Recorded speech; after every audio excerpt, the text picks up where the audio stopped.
أعوذ بالله من الشيطان الرجيم بسم الله الرحمن الرحيم الحمد لله رب العالمين الحمد لله الذي نور قلوب العارفين بنور معرفته وأثبت فؤاد أنبيائه وأوليائه بقصص الأنبياء والمرسلين وأكمل إيمان المسلمين والمؤمنين بولاية علي أمير المؤمنين عليه السلام والصلاة والسلام والتحية والإكرام على أفضل الموجودات العبد المؤيد والرسول المسدد المصطفى الأمجد المحمود الأحمد أعني أبا القاسم محمد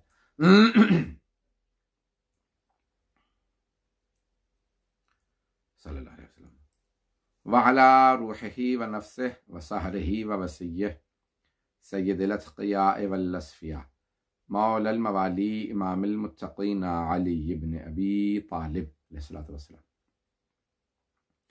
وعلى أوصيائه لا سيما بقية الله في الأرضين روحي وأرواح العالمين لتراب مقدمه الفدا واللعنة الدائمة على أعدائهم أجمعين من الآن إلى قيام يوم الدين أما بعد فقد قال الله الحكيم في كتابه الكريم بسم الله الرحمن الرحيم إنا أرسلنا رسلنا بالبينات وآتيناهم الكتاب والميزان ليقوم الناس بالقسط صدق الله العلي العظيم. We are now talking about the principles of faith, and we have talked about the divine unity and the divine justice in the previous two sessions. The first session was on the oneness of God, and the second yesterday was about the divine unity. And today we want to discuss the prophethood or the messengership or the concept of nabuwwat. What is the purpose of Allah subhanahu wa ta'ala sending so many messengers, one after the other? So let's talk about the words first. And these words that have been used, Nabi. Nabi is from Naba. Naba is news. So the one who receives news from Allah subhanahu wa ta'ala, meaning receives revelation, an angel informs him, is called Nabi. And there are 124,000 prophets. In many ahadith from the Holy Prophet sallallahu alaihi wasallam, Hazrat Abu Dharr Ghaffari radiyallahu anhu has reported that the Holy Prophet sallallahu alaihi wasallam said, when he asked Kamil Anbiya, how many messengers or prophets, as the terms in English, prophet is the common word used for Nabi. Kamil Anbiya, how many prophets did Allah send? So the Holy Prophet said 124,000. And so we have this tradition in many books, in the books of Shaykh Saduq, I think it is in Al-Khisal and many other books, and also in Al-Usul Al-Kafi. And the Shias and Sunnis, I think, both have this in common. So 124,000 prophets Allah subhanahu wa ta'ala sent. Kamil Mursalun, how many of these were apostles? Meaning they were sent by Allah subhanahu wa ta'ala to deliver the message to others. So these prophets, 124,000, were receiving the message, but they did not have to go and deliver. So they were in an age where communication was difficult, so they were very pure. Allah chose them and guided them, and they lived a good life, and they tried to establish societies indirectly, not to go and preach, but live a proper life with their own clans and families, because the population wasn't so high. But the human population has gone very high and then declined, high and then declined, because of pandemics, many different illnesses, battles, many different causes of human deaths. But Kamil Mursalun, Abu Dharr Ghaffari asked, how many of these are apostles or messengers who had to go and deliver this message to others out of these 124,000? So the Holy Prophet said, 313. 313 were Mursalin. So this number 313 is very important. Mursalin were that. And also the Imam al-Zamana, Imam Mahdi alayhi salam's main helpers will also be 313. So he said, the Holy Prophet said there were 313 were Mursalin, messengers. Out of these 313, 4 were given books. Moses was given a book, Torah, David was given a book. So Musa alayhi salam was given a book, Tawrat. Dawood alayhi salam was given a book, Zabur, Psalms of David. And Isa alayhi salam was given a book, Bible or the New Testament. So the Bible itself is a combination of all three. So in Bible, when you pick it up, the Old Testament is the Torah, the Psalms of David are the Zabur, and the New Testament is Injil. The New Testament is Injil, which is basically, sometimes we say Bible, but Bible itself means all three. And the last book and the final revelation was Quran. The previous books, and there were many sahifas, 100 sahifas according to some traditions. Sahifa means a booklet. So like Hazrat Musa alayhi salam, the Holy Prophet Adam, Hazrat Ibrahim alayhi salam, Suhuf Ibrahim wa Musa. So Hazrat Musa was given 10 commandments and many sahifas, and they all together made up Torah. Sometimes some people believe that. Hazrat Idris was given some booklets, so they were given sahifa. Sahifa is psalms or, like booklets, smaller books, smaller messages because of the small population in their time. So many messengers were given, so 100 of those were given small booklets, and 4 were given the books, complete books. Now, so out of these, Allah subhanahu wa ta'ala has counted 5 in the Holy Quran to be Ulul Azm, meaning they were leaders of the messengers, and the other messengers, Anbiya, prophets, and messengers, Mursaleen, Rasul, Rusul, they had to deliver the message from these messengers. These are 5. Nuh alayhi salam. So he had his own Sharia and his own laws, bylaws. And then until Abraham came, Ibrahim alayhi salam, every messenger or prophet after Nuh till Ibrahim had to follow the same laws given by Nuh alayhi salam. Then second Ulul Azm Payghambar is Hazrat Ibrahim alayhi salam. So these are 5 major prophets. Ulul Azm literally means with determination. So they were more powerful. The third Ulul Azm Nabi was Hazrat Musa alayhi salam. Moses, he was given his own law, his own Sharia. And then Nabi Isa alayhi salam, the 4th one, and the last one and the most important one was out of these 5, Muhammad sallallahu alaihi wasallam. So 124,000 Anbiya, 313 out of these are Mursaleen, 5 are Ulul Azm, and there is only one Khatamun Nabiyyin, seal of all the messengers. He's the last messenger, and he's the master of all the messengers. That's Muhammad sallallahu alaihi wasallam, peace be upon him. So this is, now what is the whole purpose of Bi'that? Bi'that is sending the messengers. Well, number one, there is an unseen world, a realm, this whole universe, angels, God, and we need to form a connection, number one. Number two, for guidance of mankind. Many times, even today, there are so many new things. What is legal in the eyes of Allah? What is permissible? What is not? So the prophets came and said, okay, this is permissible, this is not. So guidance. Third, to give bylaws to the people, law. This ayat that I've chosen from Surah Hadid, it says, Inna arsalna rusulana bil bayyinat. Indeed, we sent our messengers, the apostles, bil bayyinat, with clear, decisive proofs on Tawheed, about oneness of God, about the hereafter. Inna arsalna rusulana bil bayyinat wa atainahum al kitaba wal mizana liyaquma an-nasu bil qist. So Allah subhanahu wa ta'ala says very clearly, indeed we sent our messengers, Inna arsalna rusulana bil bayyinat, with clear, decisive proofs. Wa atainahum al kitaba wal mizan liyaquma an-nasu bil qist. And we gave them the books, the book of laws, and wal bayyinat, and we gave them many other miracles, clear proofs.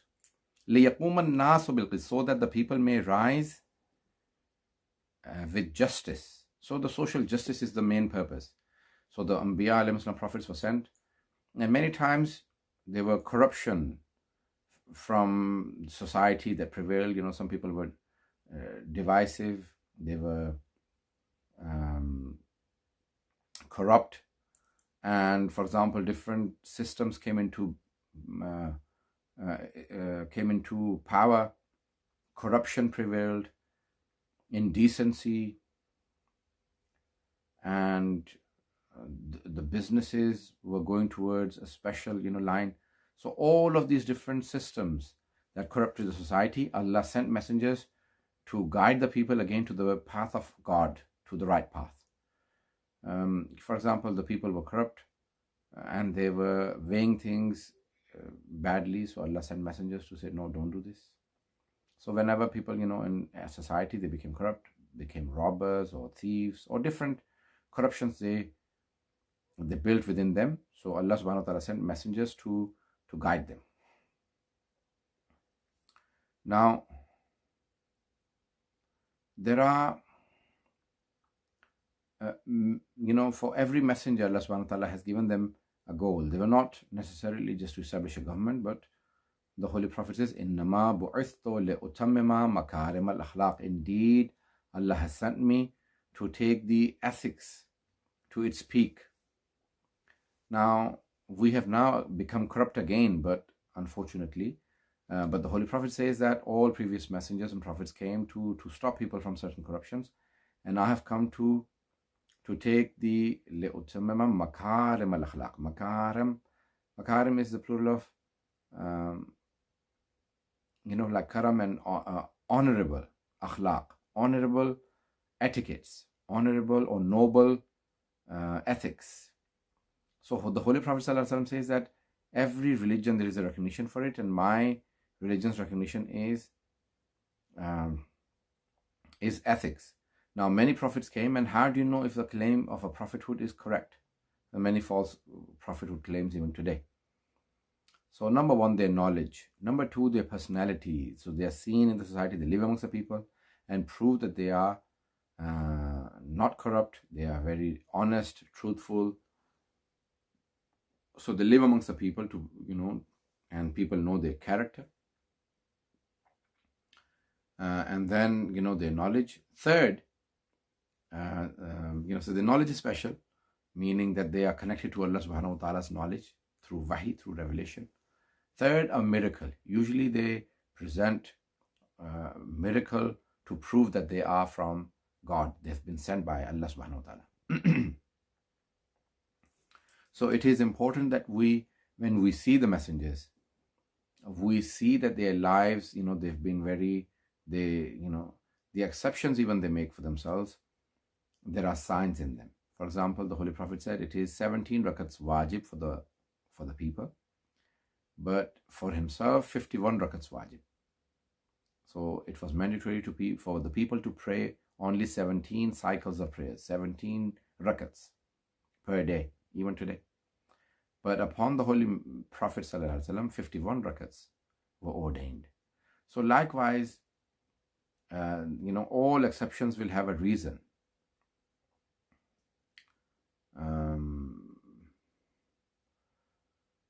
We are not allowed to fast 2 days continuously without opening the fast, without breaking the fast, without eating in between. But the Holy Prophet ﷺ was allowed because of his strength, spiritual and physical strength.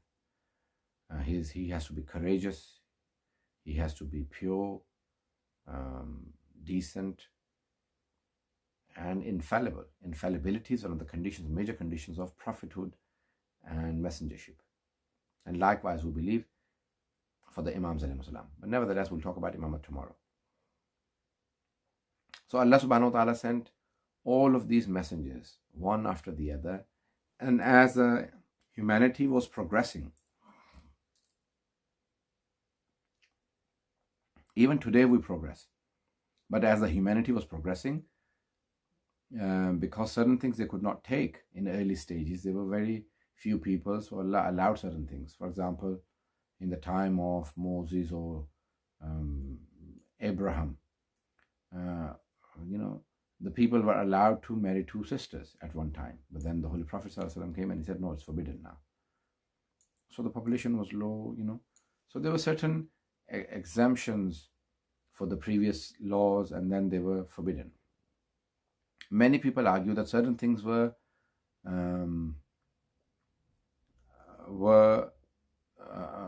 all, Same for all Sharias. For example, theft was forbidden in all.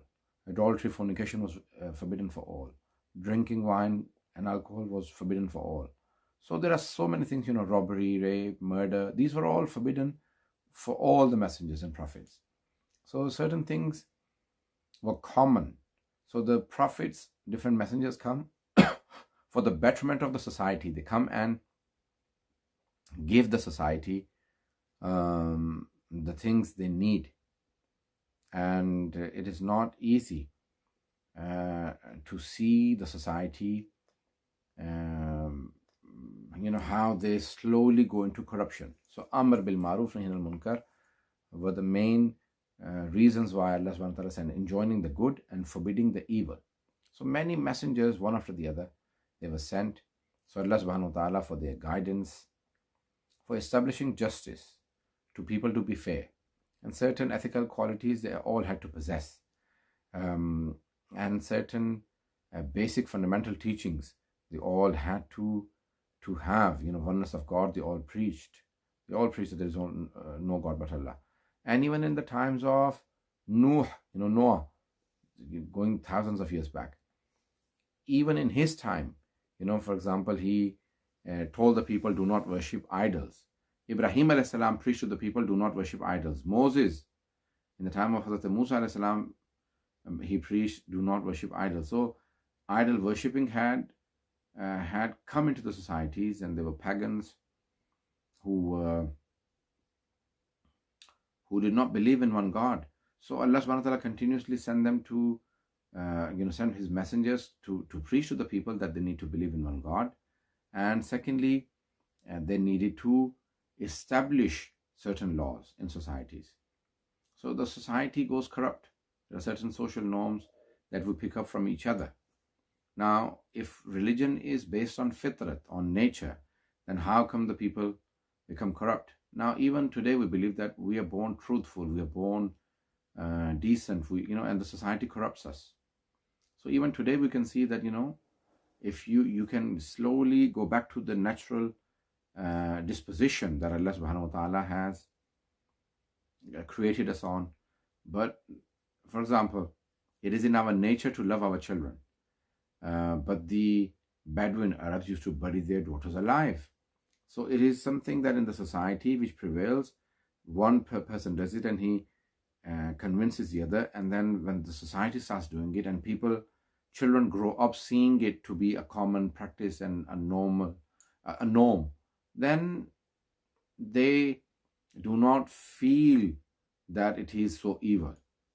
So they are brought up. But because it was against nature to kill the daughters, that's why not everyone did this. And there were many people who questioned it. Many people said, we will not do it. If everyone was doing it, then there would have been no women there. But the Arabs it was a common practice. People used to bury their daughters alive. And likewise in previous, you can give many, many examples from previous prophets. So we say, there is a common prophethood that, all of these prophets came for the betterment of the society, to teach them to believe in one God, and, justice and messengership and the hereafter. So they all preach that, we will die one day, and then there'll be a day of judgment when we are held accountable. So they all preach these basic common themes.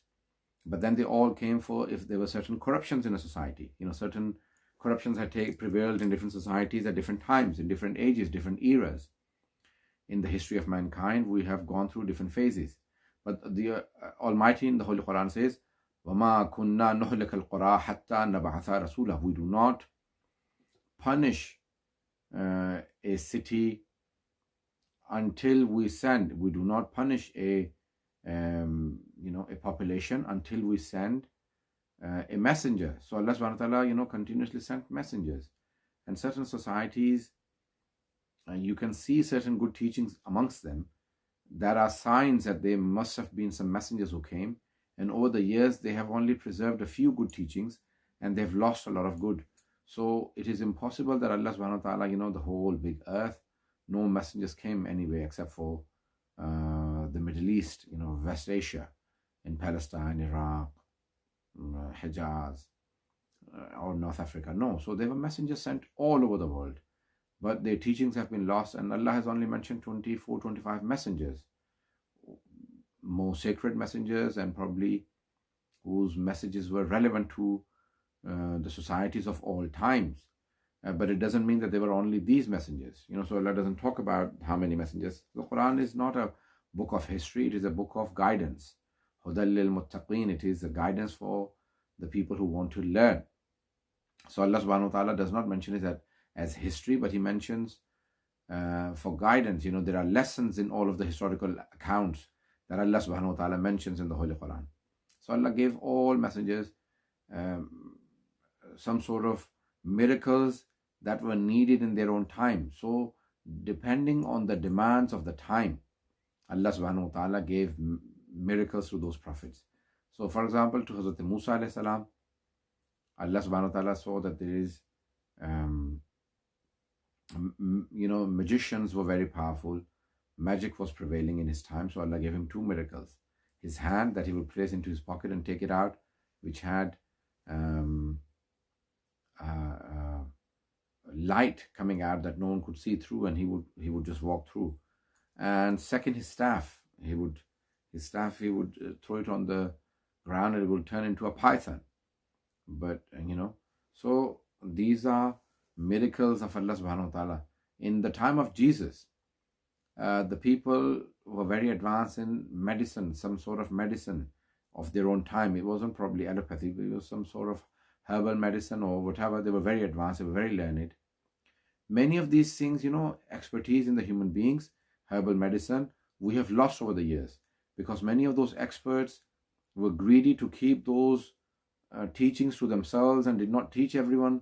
Sometimes there were people who were corrupt, they could not teach, and sometimes they were greedy not to give their formulas to other people of making those medicine. So over the years they were lost, and then we had to redevelop certain things.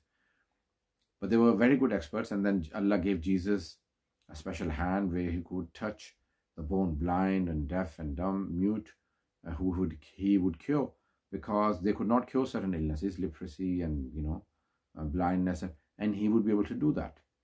He would kick the dead, saying, "Qum bi'idhni rabbik," rise with the permission of thy Lord, and they would become alive. In the time of the Holy Prophet ﷺ, the Arabs were very proud of their language and their sword fighting. So Allah subhanahu wa ta'ala gave him the Holy Quran and Ahlul Bayt Imam Ali ibn Abi Talib alayhi salam. So Quran is the answer for the Arabic language.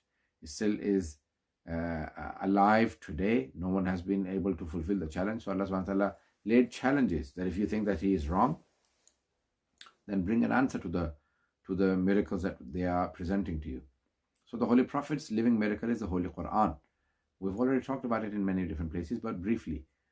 So they were very proud of their Arabic language, and the Holy Prophet ﷺ was given the Holy Quran. So what they used to compose was poetry which had no meaning, meaningless, but just good words, combination of good words and meaningless charms, and sometimes meaning. Well, sometimes it was all about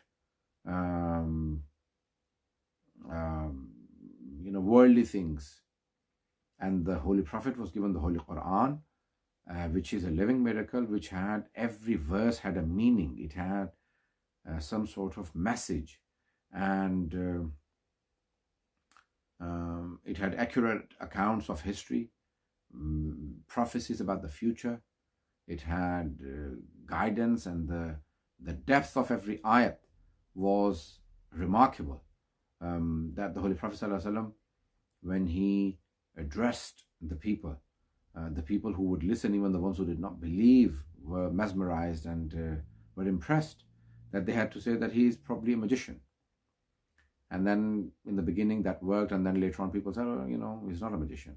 Then they said, he is probably a kahin, like some sort of, some sort of magician, a different word.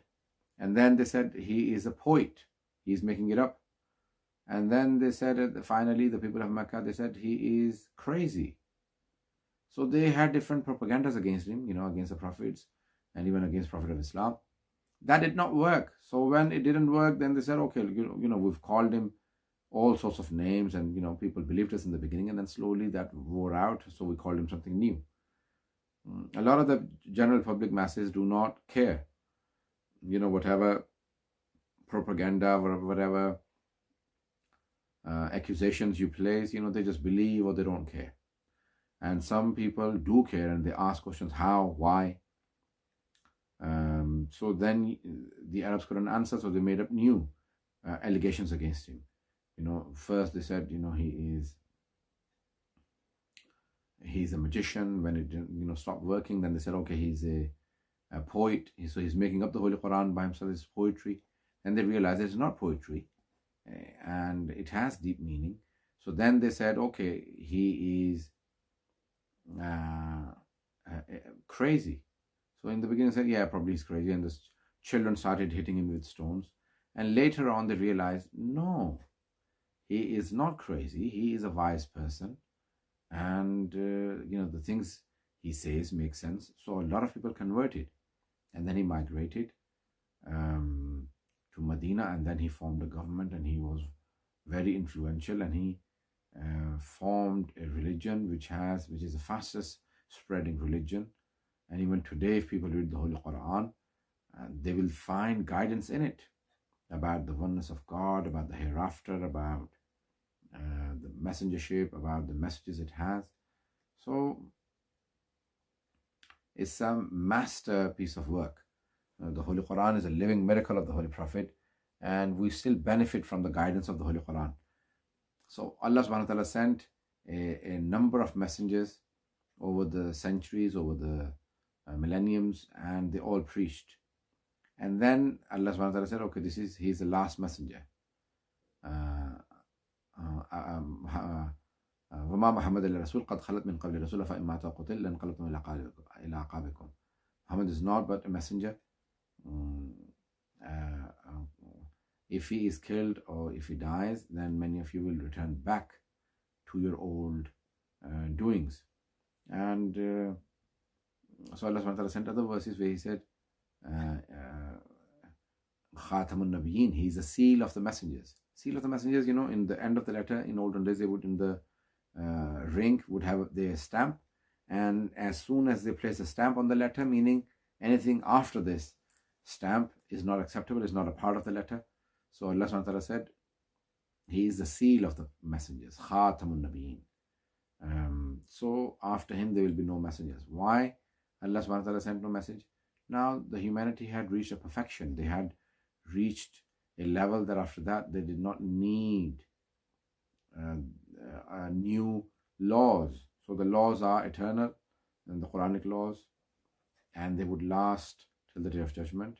And the Holy Quran is still a blessed book, and people need commentaries, interpretations all the time, meaning the interpretations go old, but the Quran still remains new. If you look at the pieces of poetry or literature, the writings of different scholars or hadith, people can, in Arabic, people, and in any language, people will be able to quickly say, this is medieval, this is very old history, this is contemporary, this is a few centuries back. And, so the language changes over the centuries. But the Holy Quran, even everything that you read, you will be able to say, this is old Arabic. But when you read the Holy Quran, you will be able to say it's fresh. It fits in with every society. So that's the beauty of the Holy Quran. It is an amazing book. And you always take something new out of it each time you read it. So hundreds of times you will read and you will get new messages from the Holy Quran. And that is a living miracle of the Holy Prophet, that he is a messenger of God. We end with dua that all of these brothers and sisters who've organized these things from Hussainiya Islamic Society of Seattle, may Allah subhanahu wa ta'ala increase in their tawfiq, and may we all see the reappearance of the 12th Imam alayhi salam. May we all live a long life with prosperity, health, wealth, and iman. And may Allah subhanahu wa ta'ala accept all of our deeds, our actions, our fasting, and our amal, and our prayers during the month of Ramadan. May Allah protect our holy sites, and may the Daesh and Taliban be destroyed. Wa akhiru da'wana alhamdulillahi rabbil alameen. Wassalamu alaikum wa rahmatullahi wa barakatuh. Thank you.